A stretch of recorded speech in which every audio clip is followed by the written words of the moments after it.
Wednesday, the 17th of November. I am Bosin Amafaya and I welcome our viewers in Nigeria and around the world to this special edition of Business Morning.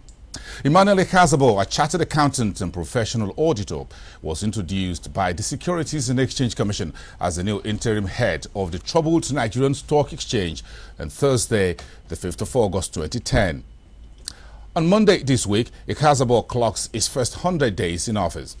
We invite you to join us now in this 1-hour exclusive interview with Emmanuel Ikhazoboh. Good morning, sir, and welcome to the studio. Good morning. Thank you. Joining me on this side of the studio also this morning as a guest host of the program is the Chief Executive Officer at Procia Nigeria, Femi Awoyemi. Good morning, and thanks for coming through, Femi. Good morning. Thank you. Very important a time that Ikhazoboh has spent in office over the past 100 days. Mr. Ikhazoboh, let's start with how would you describe the last 100 days of your administration of the Nigerian Stock Exchange in summary? Well, it's been very challenging, and I must say that it has revealed to me a lot of things I never knew about our financial capital markets. But I must also admit that I've gotten a lot of cooperation from the capital market operators, and I've done a lot which in my mind have been very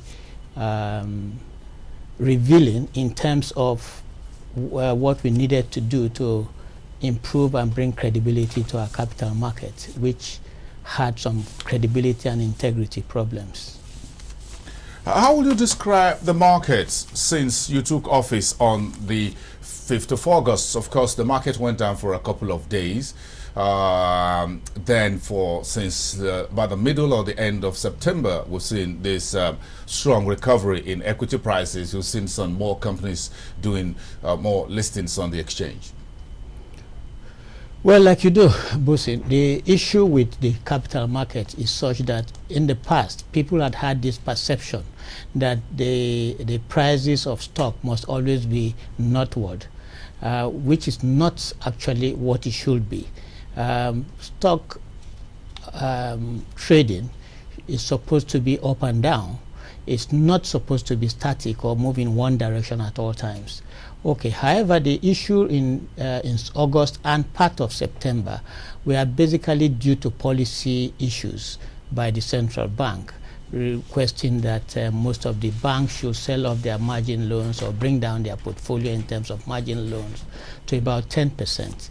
And so there was a lot of dumping of shares, and therefore you will expect that prices, the supply was more than the demand, and so prices were bound to nosedive to southwards. And you see that because there's now stability, most of the banks have achieved the ratio expected of them. There was stability back in the market. We've also taken certain actions which brought back confidence after mid-September.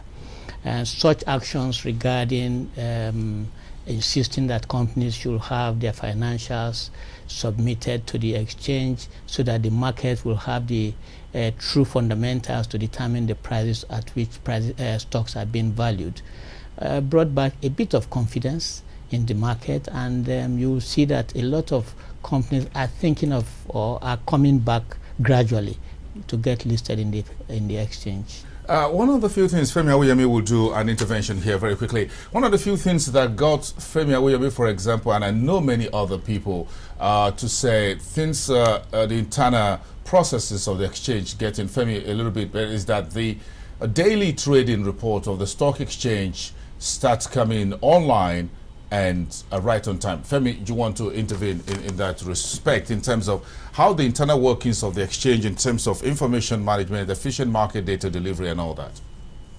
Well, credit must be given that one of the few basic information requirements in the stock exchange was to know what actually happens in the stock exchange. Hitherto, this hasn't been prompt.